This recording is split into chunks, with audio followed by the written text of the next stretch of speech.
नमस्कार, मी प्रशांत कदम.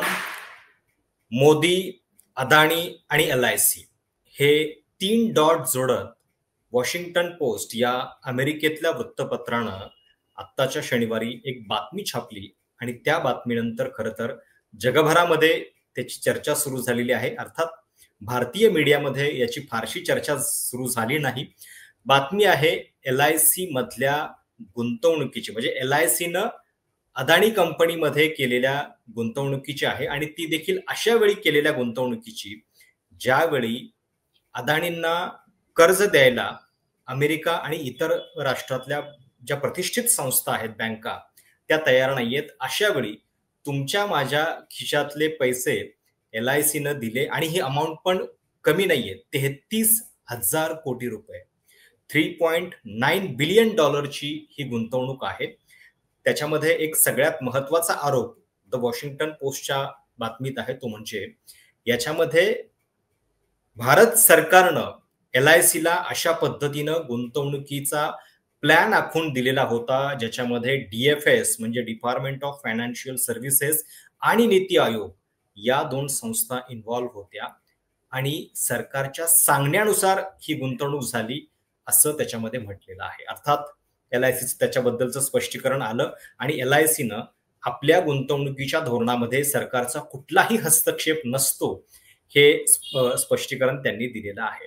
अदानी ग्रुपचं सुद्धा जे म्हणणं आहे ते या बातमीमध्येच आलेलं आहे, त्याच्याबद्दल पण आपण बोलणार आहोत. पण बातमी खूप इंटरेस्टिंग आहे आणि ज्या बातमीची चर्चा खरं तर खूप गांभीर्यानं व्हायला पाहिजे होती, खूप बारकाईनं व्हायला पाहिजे होती, ती होताना दिसत नाहीये आणि म्हणून आपण या सगळ्याबद्दल थोडंसं सखोलपणे बोलणार आहोत. आणि माझ्यासोबत आता दोन अर्थविषयक तज्ज्ञ आहेत, कॉम्रेड अजित अभ्यंकर आणि संजीव चांदोरकर सर अर्थविषयक घडामोडींच्या वरती वेगवेगळ्या प्लॅटफॉर्म्सवरती सातत्यानं लिहित असतात. अजित अभ्यंकर, त्यांनाही तुम्ही ओळखता. आणि या दोघांकडनं आपण समजून घेणार आहोत की LIC, अदानी आणि मोदी हा त्रिकोण जो आहे तो नेमका खरंच कसा जोडला गेलेला आहे, त्यांचा परस्परामध्ये नेमका काय संबंध आहे, की केवळ एक म्हणजे जस्ट अनादर इन्व्हेस्टमेंट अशा टाईपची ही गुंतवणूक LICची आहे. आणि सुरुवातीलाच लक्षात घ्या की ज्यावेळी आपण LIC बद्दल बोलतोय त्यावेळी ग्रामीण भारतातली बहुतांश गुंतवणूक जी आहे पॉलिसीमधली, विमा पॉलिसीमधली, ती LIC मध्ये असते. आणि म्हणून कुठं ना कुठं तरी जर हा संबंध प्रस्थापित होत असेल तर तुमचे माझे पैसे जे आहेत ते अशा पद्धतीनं अदानींना बेलआउट करण्यासाठी वापरले जात आहेत का, हा प्रश्न उपस्थित होतो. त्यामुळं चर्चेला सुरुवात करूयात अभ्यंकर सरांच्या पासून. सर, LICनं ही जी गुंतवणूक केलेली आहे 33,000 कोटी रुपये, $3.9 बिलियन, ज्याच्याबद्दल वॉशिंग्टन पोस्ट प्रश्नचिन्ह निर्माण करतंय आणि ते टाइमलाईन अशी सांगतायत की ज्यावेळी अमेरिकेमध्ये अदानी ग्रुपच्या काही लोकांच्या वरती खटला दाखल झालेला आहे, इथं भारतामध्ये 2,000 कोटी रुपये त्यांनी लाच म्हणून दिल्याची माहिती त्यांनी लपवलेली होती या प्रकरणामध्ये. आणि त्याच्यानंतर जेव्हा कंपनीची प्रतिष्ठा धोक्यात आलेली आहे त्यावेळी हा प्लॅन बनवला गेलेला होता असं त्यांचं म्हणणं आहे. मला पहिला प्रश्न हा विचारायचा आहे की LICची ही गुंतवणूक एक जस्ट अनादर इन्व्हेस्टमेंट म्हणून आपण बघायची की खरोखर याच्यामध्ये काही सावध राहण्यासारखं आहे? काय तुम्हाला, तुमची प्रतिक्रिया काय? आता LICची ही गुंतवणूक ही जस्ट वन मोर इन्व्हेस्टमेंट असं म्हणणं म्हणजे असं आहे की माझ्या घरी 100 काहीतरी वस्तू मला वाटायच्या, 100 पेढे द्यायचे मला, मी एका माणसाला 50 देतो आणि उरलेले एक 50 लोक आहेत त्यांना एक एक पेढा देतो. याच्यामध्ये जर आपण असं म्हणलं की सगळ्यांना पेढे दिलेले आहेत मी, हा जो मिळालेला आहे याला 50, तो त्या अनेकांपैकी 51 लोकांपैकी एक आहे. हे म्हणणं जितकं शहाणपणाचं किंवा सत्याला धरून आहे तितकंच अदानी म्हणजे एक LICने ज्यांच्यात गुंतवणूक केलेली आहे असे एक कुठली तरी कंपनी आहे हे म्हणण्यामध्ये एवढंच सत्य आहे. LICने आतापर्यंत अशा कुठल्या कंपन्या आहेत की ज्यांच्यामध्ये त्यांनी सिंगल हँडेडली 33,000 कोटी रुपये ऍट वन स्ट्रोक दिलेले आहेत? लक्षात घ्या, ऍट वन स्ट्रोक 33,000 कोटी दिलेले आहेत एवढाच फक्त मुद्दा नाहीये. अदानी जेव्हा अशा प्रकारचे कर्ज रोखे म्हणजे कर्ज घेण्याची त्यांना गरज होती आणि ज्या वेळेला तुम्ही ज्याचा प्रशांत उल्लेख केला असतो की ज्या वेळेला अमेरिकेतल्या त्या खटल्यामुळे त्यांची पत आंतरराष्ट्रीय बाजारातली आणि विशेषतः अमेरिकेतली ही कमी झालेली होती, त्यावेळेला त्यांना कोणी कर्ज देणं शक्य नव्हतं. आणि त्याचं कारण त्यांचे भ्रष्ट व्यवहार हे होतं. असं नाही की कोणाला तरी भारताचा राग आला किंवा आता मोदी आहेत, मोदींना टार्गेट केलं पाहिजे कारण मोदी फार देशभक्त आहेत, मग भारताचं वाटोळं करण्यासाठी सगळ्यांनी कट केला, असं काही नाहीये. अदानींच्या सर्व पद्धती या भ्रष्ट मार्गाचा अवलंब करणाऱ्या आहेत आणि अशा कंपन्यांमध्ये अमेरिकन कंपन्यांची गुंतवणूक असणं हे बरोबर नाही असा अमेरिकेतला कायदा सांगतो. या कायद्यान्वये बायडन सरकार जेव्हा सत्तेमध्ये होतं तेव्हा दाखल केलेला तो खटला आहे. आता ट्रम्प याची किंमत कशी वसूल करेल, त्याच्यातून त्याच्यासाठी भारताकडून काय काय रिटर्न गुप्तपणाने टेबलाखालनं मोदींकडनं गेला पुढचा प्रश्न आहे. परंतु अशा वेळेला जेव्हा अदानी अडचणीत होते त्यावेळेला LIC एक ज्याला अल्लाउद्दीनचा दिवा जसा असतो तसा अल्लाउद्दीनचा दिवा हा आहे हे मोदींचं सरकार. म्हणजे अदानींनी फक्त बेल दाबायची, मोदी सांगतात की चला ठीक आहे आमची LIC आहे तुम्हाला पैसे दिले. लक्षात घ्या अदानींनी जेवढे पैसे त्यावेळेला कर्जरोख्यांच्या रूपातून रेज केले होते ते सर्व LICने घेतले सिंगल हँडेडली. म्हणजे LICने केलेली प्रचंड मोठी गुंतवणूक. आणि जे इश्यू केलेले आता 24-25 मध्ये जे त्यांनी इश्यू केले कर्जरोखे 25 मध्ये ते सर्व LICने घेतले. हे अभूतपूर्व आहे आणि याला क्रॉनी कॅपिटलिझम किंवा दलालांची भांडवलशाही ज्याला स्पष्टपणाने म्हणता येईल याच्यापेक्षा चांगलं उदाहरण हे आढळणार नाही. म्हणजे अदानींच्या बाबतीत असे अनेक आतापर्यंत झालेले आहेत. त्यांना बिहारमध्ये किती जमिनी मिळाल्या, गुजरातमध्ये किती जमिनी मिळाल्या, किती विमानतळांचे प्रोजेक्ट्स मिळाले, किती 8 विमानतळ चालवायला एकटे अदानी हेच पात्र आहेत. अदानींशिवाय कोणीही पात्र नाही. अंबानी सुद्धा आता तेवढे पात्र राहिलेले नाहीत. हे सर्व जे घडतं आहे याला क्रॉनिक कॅपिटलिझम म्हणतात आणि त्याची कार्यपद्धती आहे. हे अत्यंत असामान्य अशी गोष्ट आहे. आणि खरं म्हणजे भारतासारख्या एका विशाल जी भारत जगातली चौथी इकॉनॉमिक पॉवर म्हणून ज्याला आपण ओळखली जाते आहे त्याच्या बाबतीमध्ये घडणं हे तर फारच भयानक आहे. बर, वन स्ट्रोक 33,000 कोटी हे जास्त चिंतनीय आहे असं तुम्ही म्हटलं. आता LIC बद्दल म्हणजे त्यांच्याकडनं स्पष्टीकरण असं आहे की LIC मध्ये म्हणजे LICनं अदानी समूहात जी केलेली गुंतवणूक आहे ती त्यांच्या एकूण गुंतवणुकीच्या म्हणजे इक्विटी मधल्या गुंतवणुकीच्या 4% आहे आणि सर्वात जास्त गुंतवणूक त्यांनी रिलायन्स इंडस्ट्रीमध्ये केलेली आहे जी जवळपास 1,30,000 कोटी काहीतरी आहे. आणि त्याच्यानंतर मग मला वाटतं TCSचा पण नंबर आहे, ITCचा आहे.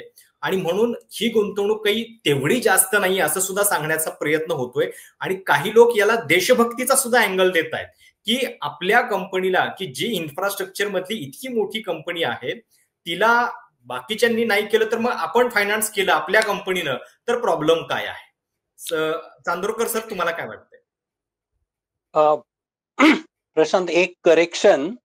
LICनी आता हे जे 33,000 कोटी रुपये दिलेले आहेत ते इक्विटी मध्ये नाही आहेत, ते रोख्यांमध्ये आहेत, बॉन्ड्स मध्ये आहेत. हा एक महत्वाचा हे करेक्शन करूया आपण.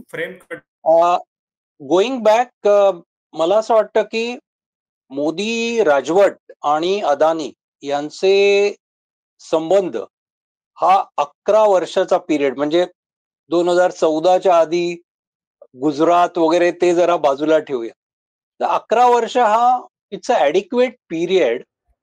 एकच मिनिट सर, पुन्हा रिपीट करता का? मला तुमची फ्रेम पूर्ण आउट झाली होती माझ्या इथे. हो, शुअर. ओके. मोदी राजवट आणि अडानी एम्पायर, अडानी समूहाचं जे काय साम्राज्य उभं राहिलेलं आहे त्यांचे परस्पर संबंध काय आहेत हे सिद्ध करण्यासाठी, ते अधोरेखित करण्यासाठी मला असं वाटतं की 11 वर्ष हा adequate period, it's more than adequate rather.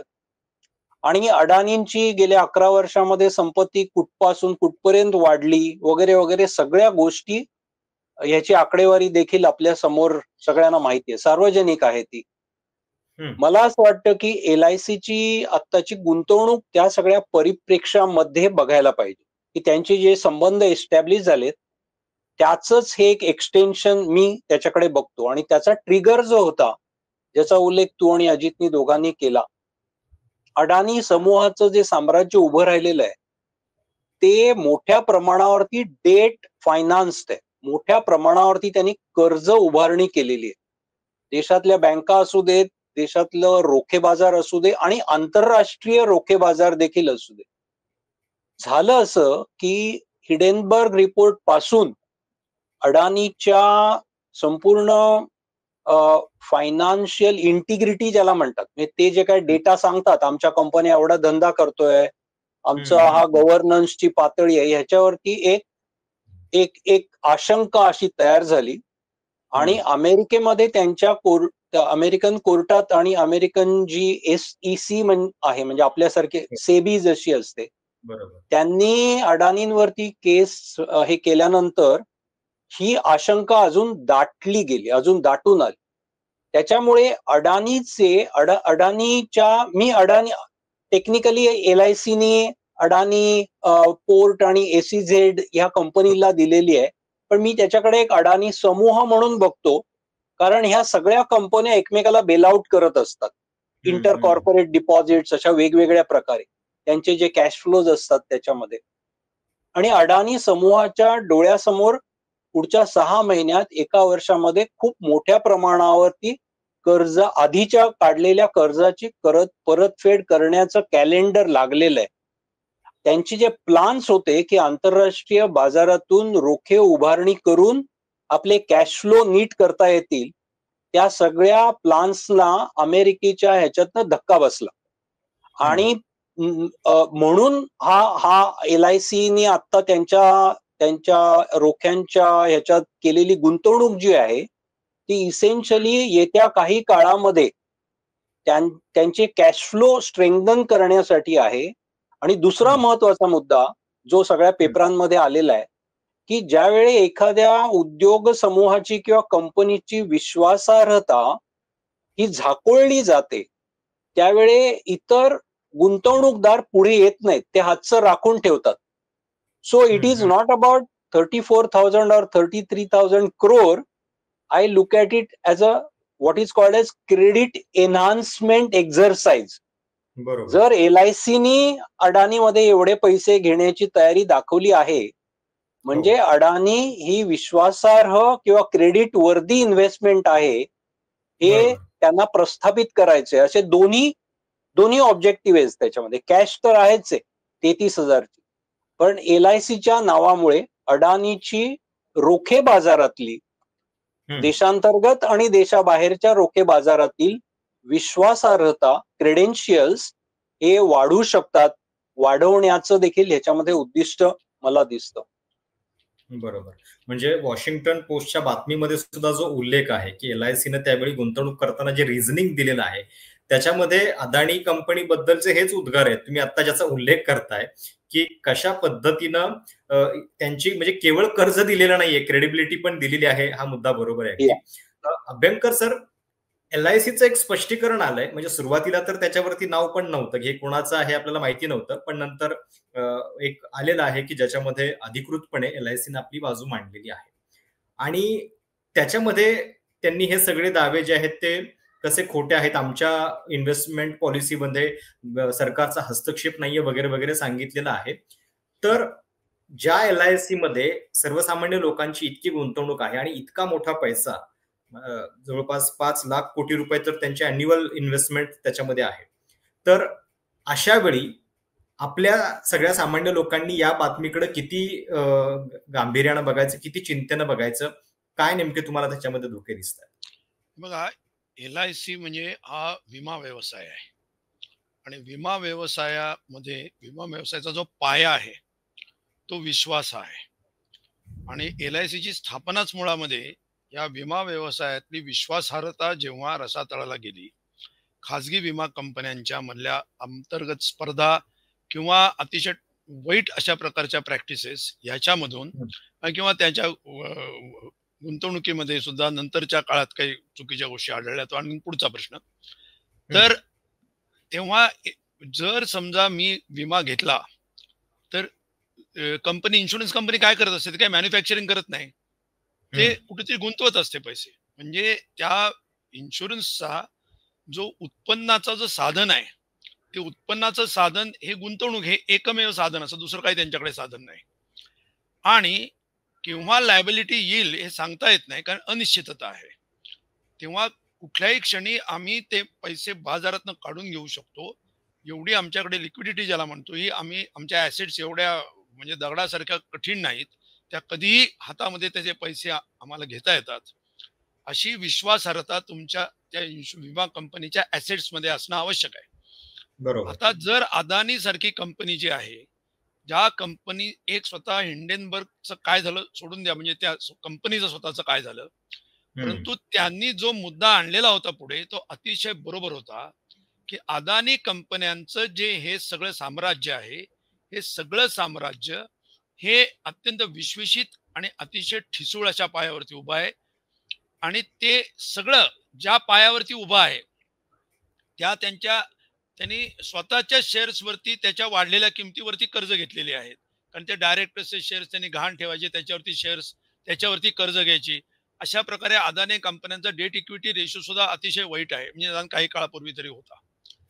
त्यामुळे LIC, तुम्ही जो प्रश्न विचारला, त्याच्यामुळे LICने जिथे गुंतवणूक केलेली आहे त्या ऍसेटची विश्वासार्हता जर कमी झाली किंवा कमी असेल, तर तो सर्वसामान्य विमाधारकांसाठी अत्यंत मोठा असा धोक्याचा कंदील किंवा धोक्याचा संदेश ठरू शकतो असं मला वाटतं.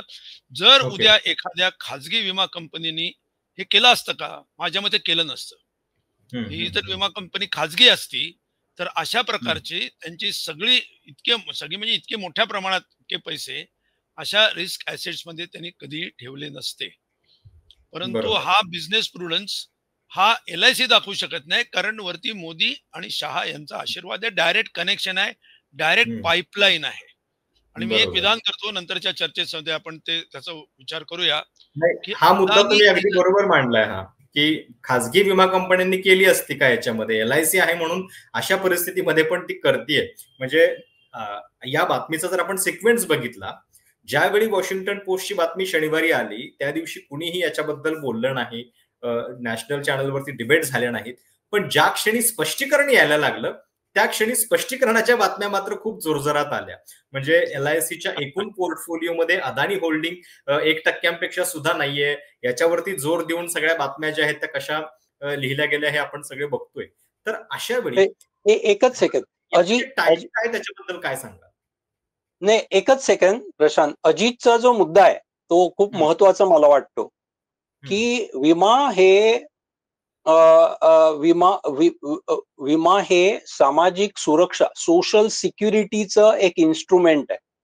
आणि त्याच्यामध्ये जी काही गुंतवणूक सामान्य नागरिक करतात विम्याचे प्रीमियम देऊन, ती अतिशय सुरक्षित राहणं हा सगळ्यात महत्वाचा उद्दिष्ट विमा कंपनीचं असलं पाहिजे. पेपरात जे रिपोर्ट्स आलेले आहेत, मला महत्वाचा वाटतं आणि मी तो धागा का पकडतोय, LICची जे स्पष्टीकरण आली आहे त्याच्यामध्ये एक महत्वाचा वाक्य असं आहे, स्टेटमेंट, आणि ज्याचा संबंध आताच्या मुद्द्याशी आहे, की सरकारी रोख्यांमध्ये जर आम्ही गुंतवणूक केली असती तर आम्हाला जेवढा रिटर्न मिळाला असता त्याच्यापेक्षा जास्त परतावा खाजगी कंपनीमध्ये केल्यामुळे आम्हाला मिळेल, हे समर्थन, हे जस्टिफिकेशन LICच्या संपूर्ण याच्यामध्ये येत आहे. आता मुद्दा हा आहे की इन्शुरन्स सारखी जी इन्व्हेस्टमेंट आहे, रिस्क आणि रिटर्न हे दोन निकष असतात कुठल्याही गुंतवणुकीचे. तर विम्याच्या पैशाची गुंतवणूक करताना सुरक्षितता हा निकष परताव्याच्या निकषापेक्षा जास्त त्याला वेट दिलं गेलं पाहिजे. आणि इथे बरोबर ते उलट बोलतात. इथे मला एक आठवतंय, पंतप्रधान मोदी सुद्धा एकदा LICच्या बद्दल म्हणाले होते की LICचे शेअर खरेदी करा म्हणून, तुम्हाला निकालानंतर वाढलेले दिसतील म्हणून. म्हणजे आणि आकडेवारी दिली जाते की 2014 मध्ये LICची जी इन्व्हेस्टमेंट होती 1,56,000 कोटी, तर ती कशी 10 पट झाली आहे 2024 पर्यंत. याचे आकडे दिले जात आहेत याच्या समर्थनार्थ म्हणजे या सगळ्यात? नाही, आता मगाशी मी जे बोललो होतो की यांची अदानी फक्त कंपनी नाही लक्षात घ्या, किंवा अदानी हा फक्त उद्योग समूह नाही. अदानी हा या अर्थव्यवस्थेचा एक सेक्टर आहे. मी अतिशय विचारपूर्वक विधान करतोय. हे जसा पब्लिक सेक्टर असतो, जसा प्रायव्हेट सेक्टर असतो, तसा एक अदानी सेक्टर आहे. अदानी सेक्टर याचा अर्थ काय की अदानी सेक्टर हा शब्द वापरण्याचं कारण असं की अदानीची जेव्हा कंपनी कुठेही पाऊल ठेवते त्यावेळेला तिथले गुरुत्वाकर्षणाचे सगळे नियमच बदललेले असतात. जसं आईन्स्टाईनच्या भाषेत सांगायचं झालं तर म्हणजे त्याचा स्पेस टाइमच बदलतो. म्हणजे तुमचे निकष बदलतात, तुमचे जे विश्वासार्हता बदलते. म्हणजे एक साधं मी उदाहरण सांगतो तुम्हाला. जे तुम्ही जर 2024-23 साल घेतलं, 23-24 2-3 वर्षाचं त्याच्या पूर्ण आधी म्हणजे 22-23-24, तर अदानींच्या शेअर्सच्या किमती किती टक्के वाढल्या आणि त्या का वाढल्या याच्याबद्दल युट्यूब वरती माझ्या 100 लोकांनी तरी त्याचं विश्लेषण करून त्याचा शेवट प्रश्नचिन्हाने केलेला होता की एकेका कंपनीचे त्यांच्या शेअर्सच्या किमती 700 ते 800% या रेटने वाढल्या. काही तर 1-2,000% एवढ्या रेटने शेअर्सच्या किमती वाढल्या. आता स्टॉक मार्केटमध्ये ही समूहाची हर्ड मेंटॅलिटीने मोठ्या प्रमाणात स्टॉक मार्केट चालतं. एका बाजूने पळायला लागलं की सगळे लोक त्या बाजूने गर्दी पळते तसं पळतात. पण हे अदानींच्या बाबतीत हे सगळे निकष जरी वापरायचे म्हटले आणि ते सातत्याने दिसत नाहीयेत, असं का होतंय? किंवा त्यांनी असं दाखवलं होतं की याचं कारण हे एक म्युच्युअल सेलिंगचा प्रकार आहे. हा म्हणजे शेअर्सच्या किमती आर्टिफिशियली वाढवून घ्यायच्या, मग ते डायरेक्टर्सकडे जे शेअर्स आहेत, कारण अदानीचे जवळजवळ 71% किंवा माझ्या मते 72% शेअर्स हे त्यांच्या फॅमिलीच्या ट्रस्टच्या मालकीचे आहेत. ओके. त्याच्यामुळे शेअर्सची उपलब्धताच कमी आणले. त्यांचं कर्जाचं प्रमाण प्रचंड आहे. म्हणजे शेअर्स म्हणजे त्यांच्या भांडवलामध्ये कर्जाचं प्रमाण प्रचंड जास्ती आहे. परंतु शेअर्स जे आहेत ते शेअर्स अत्यंत क्लोजली हेल्ड आहेत. ते पैसे त्यांनी कुठून आणले, तर त्याला मी अदानी सेक्टर म्हणतो. ते पैसे तिथं विनोद अनादी हे जे दुबईमध्ये बसलेले आहेत, हे जे मला वाटतं केमन आयलंडचे कुठले तरी ते नागरिक आहेत, मला माहित नाही कुठले तरी या टॅक्स हेवनचे आहेत. भारतातला काळा पैसा मोठ्या प्रमाणामध्ये जो परदेशामध्ये असा सायफन आउट होतो, तो अशा कंपन्यांमध्ये गोळा केला जातो. ते माधवी बुशच्या सुद्धा कंपन्यांमध्ये ते काय झालं होतं, खूप मोठं प्रकरण 1.5 वर्षापूर्वी गाजलं होतं. तो पैसा तिथून असा सायफन आउट करून हा भारतामध्येच येतो आणि तो अदानींच्याच कंपन्यांमध्ये गुंतवला जातो आणि त्यातून त्याच्या किमती वाढल्या जातात. त्या वाढल्या की हे डायरेक्टर स्वतःचे शेअर्स बँकांकडे गहाण ठेवतात आणि त्याच्यावरती मोठी कर्ज उचलतात. अशा प्रकारचं एक मोठं एक रॅकेट म्हणता येईल, अशा प्रकारचं असं एक रॅकेट आहे. त्याच्यामुळे अदानी हा एक सेक्टर आहे इकॉनॉमीतला, एक पाईपलाईन आहे. खूप मोठ्या प्रमाणामध्ये देशातल्या मोठ्या कंपन्यांमध्ये निर्माण झालेला काळा पैसा असा वळवून राऊंड ट्रिप करून भारतात आणण्याची पाईपलाईन आहे ती. त्यामुळे अदानी याला सेक्टर असं म्हणतो.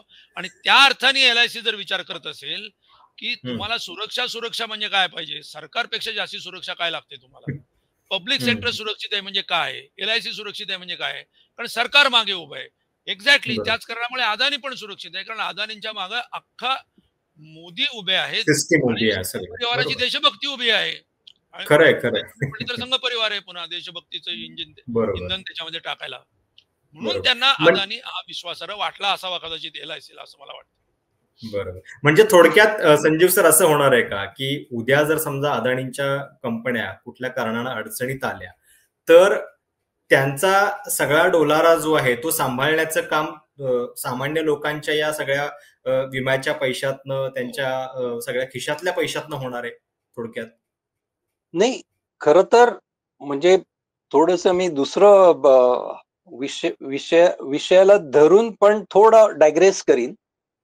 बँकांचे जे NPA गेल्या काही वर्षात चर्चिले गेले, त्याच्यातला मोठा हिस्सा हा सार्वजनिक बँकांचा होता, थकीत कर्जांचा. आणि त्याचं कारण हे ज्या क्रोनिक कॅपिटलिझमची आपण चर्चा करतोय त्याच्याशी कुठेतरी त्याची मुळं होती.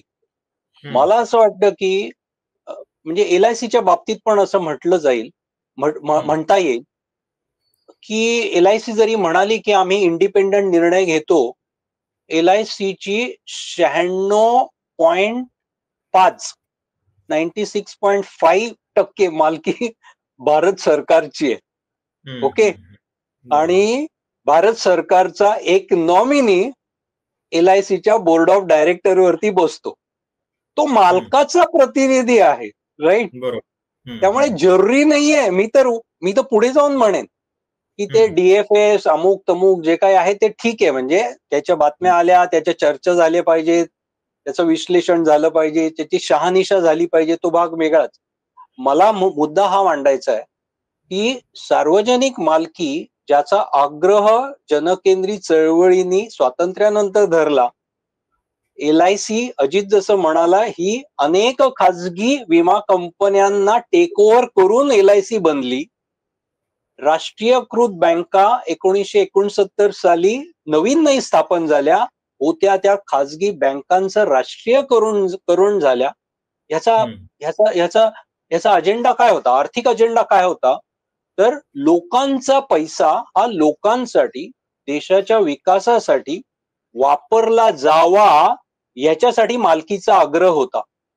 झालंय असं की सार्वजनिक मालकी ही खाजगी क्षेत्राला बेल आउट करण्यासाठी वापरली गेली गेल्या काही वर्षात. आणि आत्ताच, म्हणून मी म्हणालो की हे 34,000 कोटी हे वन ऑफ म्हणून नाही बघितलं पाहिजे. त्याचा एक ब्रॉड पॉलिटिकल इकॉनॉमी काय आहे त्या पर्स्पेक्टिव्ह मध्ये बघायला पाहिजे की सार्वजनिक पैसा, सार्वजनिक क्षेत्र, सार्वजनिक विमा कंपन्या, सार्वजनिक बँका, ह्याच्यातला जो सार्वजनिक नेस्ट जो आहे, पब्लिक नेस्ट पाहिजे ना पब्लिक सेक्टर मध्ये. There has to be some public purpose in the public sector. Then only we can call it as a public sector. तर तो पब्लिकची मालकी ठेवून, सार्वजनिक मालकी ठेवून ही सगळे प्लॅटफॉर्म आणि ही सगळी व्हेकल्स जर खाजगी याच्यासाठी जर बेल आउट करण्यासाठी जर होणार असतील, तर मला असं वाटतं की ते, म्हणजे मला ते अधिक चिंतनीय असं वाटतंय की मधल्या काळामध्ये देखील अशा काही झालेल्या आहेत. स्टेट बँकेने येस बँक, ऍक्सिस बँकेला बेल आउट केलं वगैरे वगैरे. स्टेट बँकेने अनेक यांना ILFS ला बेल आउट, म्हणजे खाजगी क्षेत्रात, खाजगी औद्योगिक कंपन्या बाजूला ठेवूया, खाजगी क्षेत्रातील बँका आणि वित्त कंपन्यांना सार्वजनिक क्षेत्रातील बँका आणि विमा कंपन्यांनी, LICनी वगैरे बेल आउट करण्याचे याच्याही आधी प्रकार झालेले आहेत. आणि ते मला असं चिंतनीय ह्याच्यासाठी वाटतं की अडाणी ह्याच्या भविष्य काळामध्ये ज्या वेळी प्रॉब्लेम मध्ये येईल, त्यावेळी LIC असेल किंवा केंद्र सरकारच्या अखत्यारीत असलेले इतर सार्वजनिक रिसोर्सफुल इन्स्टिट्यूशन जर असतील, तर त्यांना असं हे करायला सांगितलं जाईल का, हे मला अधिक चिंतनीय वाटतं. म्हणजे हा एक प्रसंग वेगळा न बघता त्याचं मला अधिक गंभीर वाटतं ते. बरोबर. पण अजित सर, ज्या काळामध्ये आपल्याला असं सांगितलं जातंय की भ्रष्टाचार संपलेला आहे, न खाऊंगा न खाणे दूंगा, आणि अतिशय कडक धोरण आम्ही भ्रष्टाचाराच्या बद्दल अवलंबलेलं आहे असं मोदी सांगतायत, त्यावेळी हे एक नवीन फॉर्मॅट आहे का? म्हणजे अशा पद्धतीनं आपल्या जवळच्या उद्योगपतींना पैसे वळवण्याचा, याला आपण भ्रष्टाचार म्हणायचं नाही का? आणि दुसरीकडे तुम्हाला कदाचित आठवत असेल, माझा तेव्हा जन्मही नव्हता, 1958 मध्ये फिरोज गांधी, इंदिरा गांधींचे पती, की ज्यांनी LIC बद्दलचाच स्कॅम त्यावेळी उघड केलेला होता, मला वाटतं त्यांचं पण नाव मुंद्रा काहीतरी होतं. तर तेव्हाचे अर्थमंत्री T. कृष्णमाचारी यांचा राजीनामा झाला होता, नेहरूंनी चौकशी लावलेली होती आणि या सगळ्याची दखल घेत एवढं सगळं घडलेलं होतं. इथं साधी चौकशी सुद्धा सुरू होत नाही, त्याच्या आधी याला सगळं देशभक्तीचं कव्हर जे आहे ते लावून त्याचं समर्थन केलं जात आहे. फरक आहे? निश्चितपणे फरक हा तर जमीन आसमानाचा फरक आहे. आता मोदी यांनी काय केलेलं आहे, न खाऊंगा न खाणे दूंगा, याला नियम नाहीच आहे मुळामध्ये. हे आपण आता आम्ही पुण्यामध्ये आहोत, पुण्यामधल्या ट्रस्टच्या जमिनी कोण कसं वळवतंय याचे सगळे, म्हणजे हजार आता TDRचे घोटाळे म्हणजे प्रत्येक ठिकाणीच आहे. आणि एक मात्र चांगलं आहे, जर कोणी खात असेल तर त्याला क्लीन चिट मात्र नक्की दूंगा, असं मात्र हे नक्की घोषणा आहे. म्हणजे त्याच्यात एक जर समजा कोणी आणलंच काही खाण्याचं प्रकरण तर ते खाल्ल्याचं प्रकरणच नाही असं क्लीन चिट देण्याचे मुख्यमंत्री महाराष्ट्रासहित सगळीकडे त्यांनी नेमलेले आहेत. पंतप्रधान एक्झॅक्टली तेच करतायत. साधं उदाहरण सांगतो, लक्षात घ्या, पॉलिसी ॲज करप्शन हा नवीन जो मोदींचा खाऊंगा न खाणे दूंगा याच्या मागचा जो त्यांचा सत्याचा जो काही त्याच्यात अंश असेल तो अशा अर्थाने आहे, स्पेस टाइम बदललाय त्यांनी भ्रष्टाचाराचा. स्पेस टाइम बदललाय म्हणजे काय, काँग्रेसच्या काळात जो भ्रष्टाचार व्हायचा तो कसा व्हायचा, तर काँग्रेसच्या काळातला भ्रष्टाचार असं होतं की सरकार एक पॉलिसी ठरवायचं बरोबर, आणि त्याची अंमलबजावणी करण्यामध्ये भ्रष्टाचार व्हायचा. म्हणजे कसं की आम्ही ठरवलं की बाबा एवढा इम्पोर्ट एवढाच करायचा, जास्ती करायचा नाही कुठल्या तरी गोष्टीचा. तर मग कोणाला तरी जास्त लायसन पाहिजे, मग ते लायसन इश्यू करण्यामध्ये कोणीतरी पैसे खाणार. हा इम्प्लिमेंटेशन मधला भ्रष्टाचार आहे. मोठा काहीतरी पुलाचं कॉन्ट्रॅक्ट निघालं तर त्याच्यामध्ये टेंडर देताना भ्रष्टाचार होत नव्हता असं नाही, निश्चितपणे होत होता. इथं तसं नाहीये. इथं पॉलिसी ही ठरवण्यापासूनच तो फ्रेमवर्कच असं केलं, त्याचा स्पेस टाइमच असा आहे की तिथली सरळ रेषा ही सरळ नसते, ती रेषाच वक्र असते. वक्र आहे. परंतु ती जरी वक्र असली तरी तो स्पेस टाइम त्याचा म्हणजे heavy object like government and Modi जवळ असल्यामुळे ती वक्र रेषा तुम्हाला सरळ दिसते. हा आईन्स्टाईनचा जो जनरल थेअरी ऑफ रिलेटिव्हिटीचा नियम आहे तो मी त्याला इथं लावून सांगतो की भ्रष्टाचाराची व्याख्याच बदललेली आहे. The policy it self is a corruption. त्याच्यामुळे विमानतळ द्यायचेत ना, तर विमानतळ कोणाला द्यायचे, बंदरं कोणाला द्यायची हे ठरवतानाच, याची पॉलिसी ठरवतानाच अशी ठरवलेली आहे की ते सर्व अदानींना मिळतील. कोणीही लायक माणूस या भारतामध्ये शिल्लक नाही, हे त्या प्रक्रियेतूनच सिद्ध होईल. आणि मग त्याच्या पुढे अदानी जे करतील त्याला करप्शन कसं म्हणणार तुम्ही? कारण आणि जे लायक आहेत त्यांच्यासाठी ईडी, सीबीआय, आयटी सगळी व्यवस्था वापरून जर समजा त्याची पण किती उदाहरणं आहेत की म्हणजे आधी ईडीची रेड पडली. लायक आहोत, अगदी बरोबर आहे, तर त्यांच्यासाठी ते लायक नाहीत हे त्यांना सांगण्यासाठी म्हणून वेगवेगळ्या संस्थांची पण निर्मिती झालेली आहे.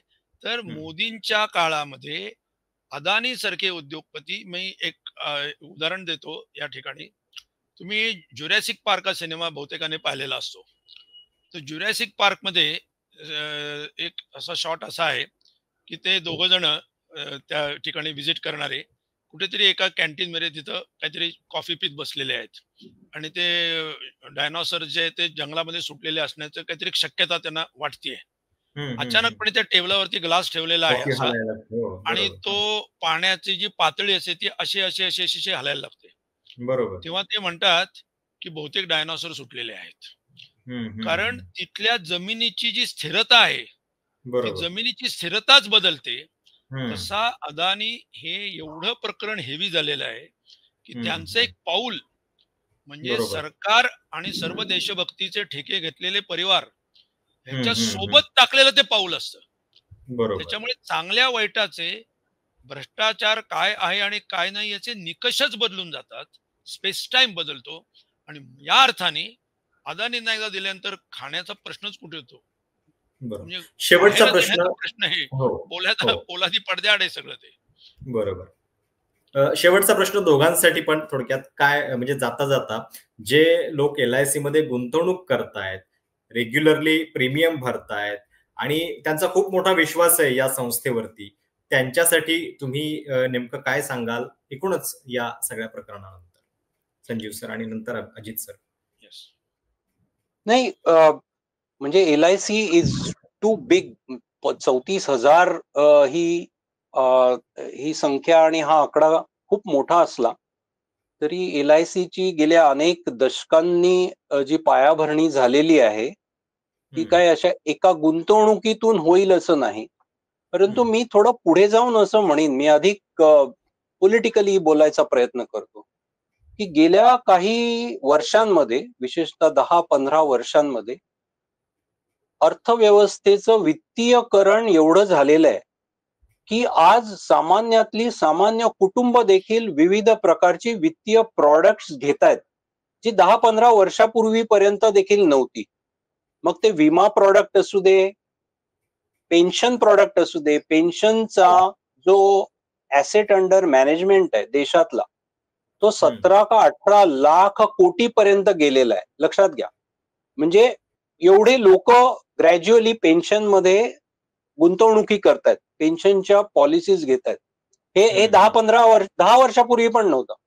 म्युच्युअल फंडात गुंतवणूक करणाऱ्यांचं प्रमाण एवढं वाढलेलं आहे की त्याच्याकडचे असलेले फंड 75 लाख करोड झालेले आहेत. जे विमा असू दे, बचती असू देत, गुंतवणुकी असू देत, पेन्शन असू देत, ह्याच्यामध्ये लोकांचा सहभाग खूप मोठ्या प्रमाणावरती वाढलाय.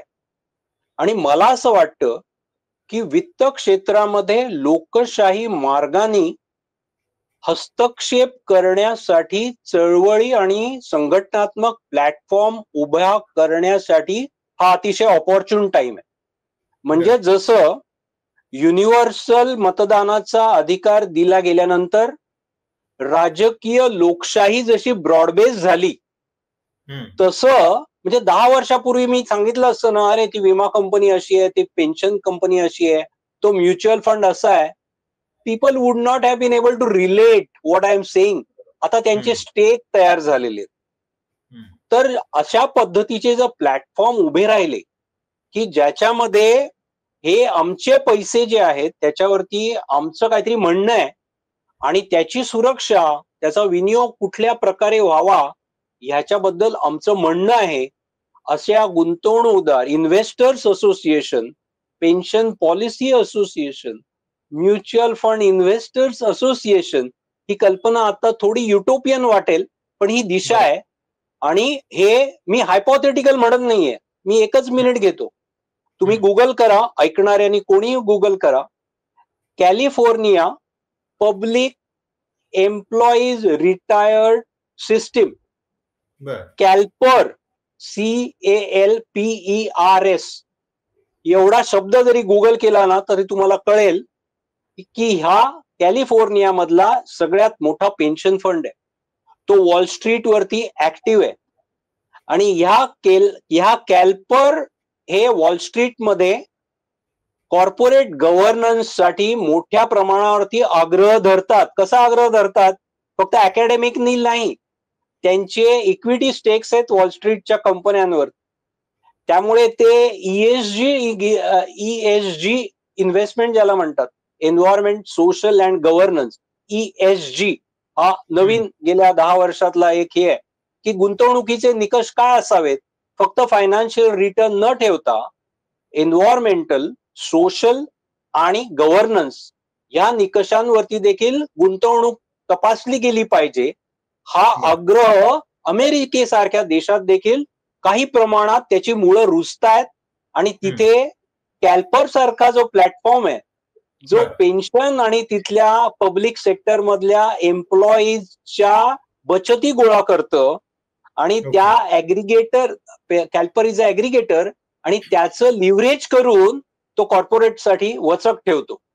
मला असं वाटतं की अशा टाईपची मॉडेल्स भारतामध्ये तयार करण्याची अतिशय ऑपॉर्च्युन टाइम आहे. कारण म्युच्युअल फंडाच्या गुंतवणूकदारांची असोसिएशन करण्यासाठी जर कोणी जाहीर आवाहन केलं तर मला असं वाटतं अनेक जण रिस्पॉन्ड देतील जे कदाचित 10 वर्षापूर्वी अस्तित्वात नव्हते. Same is with insurance policy, same is with pension policy. म्हणजे हे आज ऑक्टोबर 2025 जाऊ दे, तुम्ही पुढच्या 5 वर्षाचं प्रोजेक्शन करा, 10 वर्षाचं प्रोजेक्शन करा. हे जे पेनिट्रेशन आहे, फायनान्शियल प्रॉडक्टचं पेनिट्रेशन, जे समाजात आणि देशातल्या बॉटम ऑफ मिडल आणि बॉटमच्या ह्याच्यात होत आहे, त्याचे विधायक अर्थ आणि त्याच्या राजकीय हस्तक्षेपाच्या जागा शोधल्या पाहिजेत असं मला वाटतं. नाही, अतिशय महत्वाचे, कारण अनेकदा अशा संकटामध्येच हे दडलेलं असतं उत्तर की आता पुढे काय केलं पाहिजे. अजित सर, तुमची काय कमेंट आहे या सगळ्याबद्दल? संजीवने जे सांगितलं ते त्यांनी डायरेक्टली फायनान्स मार्केट मध्ये प्रत्यक्ष हस्तक्षेप किंवा त्याच्यावरती एक त्याचं निगराणी ज्याला आपण म्हणतो त्याचं, या पद्धतीने सांगितलं ते बरोबरच आहे. मी थोडंसं मार्केट बाह्य म्हणजे फायनान्स मार्केटच्या बाहेर राहून ज्याला आपण सामाजिक राजकीय क्षेत्र ज्याला म्हणतो त्याच्या अंगाने सांगेन की आपण विमाधारक जे आहोत, आता जवळजवळ 30 कोटी विमाधारक मला वाटतं असावेत देशामध्ये LICचे. त्या सगळ्या, आता 30 कोटी फार मोठी संख्या आहे, परंतु त्याच्या मधून ती एक कॉन्स्टिट्युएन्सी आहे. तेव्हा त्यांनी म्हणून काहीतरी स्वतः व्यक्त व्हायला पाहिजे. विमाधारकांच्या आम्ही LICचे विमाधारक आहोत, आमचे स्टेक होल्डर्स आहोत आम्ही LICचे या अर्थानं. आणि त्या अर्थाने बँकांचे सुद्धा, म्हणजे बँकांचे जे मोठ्या प्रमाणात NPA होत आहेत या पब्लिक सेक्टर बँकांचे, या बड्या उद्योगपतींच्याकडनंच गेल्या आपण अनेक वर्षात ते पाहिलेलं आहे. तर या डिपॉझिट म्हणजे ठेवीधारकांनी मोठ्या प्रमाणामध्ये व्यक्त व्हायला पाहिजे, एकत्र यायला पाहिजे. आणि त्याच्यासाठी म्हणजे आणि त्यांनी उद्या वेळ पडली तर काही याचिका केल्या पाहिजेत, काही त्यांच्या बोर्ड ऑफ डायरेक्टर्सकडे निवेदने दिली पाहिजेत, सह्यांच्या मोहिमा केल्या पाहिजेत की आमचे पैसे असे उडवणं हे योग्य नाहीये किंवा हे आम्ही मान्य करणार नाही अशा पद्धतीने. तेव्हा संजीव जे म्हणाला तेच पब्लिक ऍक्शन, परंतु थोडीशी फायनान्स मार्केटच्या बाहेर जाऊन, परंतु एक ग्राहक म्हणून ज्याला म्हणतो LICचे ग्राहक या भूमिकेमधून, ग्राहक नागरिक या भूमिकेतून व्यक्त व्हायला पाहिजे असं मला वाटतं. अर्थातच आणि पॉलिटिकल स्पिअर जो आहे तो होतोच आहे व्यक्त, पण तो जास्त एज्युकेटेड पद्धतीने व्हायला पाहिजे. की म्हणजे केवळ अदानी आहे, बडे उद्योगपती आहेत, त्यांच्याबद्दल काहीतरी बोललं जाते, तुमच्या का पोटात दुखत आहे, हे त्याच्यात देशभक्ती काय आहे? विनोद अदानी नेमकी कुठली देशभक्ती पूर्ण करतात मला माहिती नाही. हिंडनबर्ग रिपोर्ट मध्ये दिलं होतं की त्यांच्या 37 कंपन्या आयडेंटिफाय केल्या होत्या टॅक्स हेव्हन्स मधून चालणाऱ्या, जिथून हजारो कोटी रुपयाची गुंतवणूक फक्त अदानीच्याच कंपन्यांमध्ये कशी येते, त्यातली नेमकी कोणाची देशभक्ती एवढी उताला जाते तिथं त्या टॅक्स हेव्हन्स मध्ये की त्यांना अदानी नावाच्या पोपटाचाच फक्त डोळा दिसतो, तिथेच फक्त गुंतवणूक करावी. तर हे किंवा माधवी बुचच्या सुद्धा त्या कंपन्यांना नेमका अदानीचेच कसे काय ते शेअर्स दिसले वगैरे. तर याचा हे पॉलिटिकल थोडी एज्युकेटेड क्रिटिसिझम व्हायला पाहिजे असं मला वाटतं. बरोबर. जिंदगी के साथ भी जिंदगी के बाद भी अशी टॅगलाईन LICची आहे, ती अदानी के साथ भी अदानी के बाद भी अशी होऊ नये हीच चिंता मला वाटतं या सगळ्या चर्चेतनं व्यक्त होती. आणि खूप महत्वाचा विषय आहे, तुमच्या माझ्या सगळ्यांच्या पैशाशी निगडीत आहे, म्हणून या सगळ्याबद्दलची चर्चा आपण केली. तुम्हाला या सगळ्याबद्दल नेमकं काय वाटतंय, तुमची काही मतं, ज्या सूचना सरांनी सांगितलेल्या आहेत जाता जाता, अजित सरांनी, संजीव सरांनी, त्याच्याबद्दल तुम्हाला काय वाटतंय नक्की व्यक्त व्हा. चॅनल सबस्क्राईब करायला विसरू नका. तुर्तास आपण इथेच थांबूयात. धन्यवाद.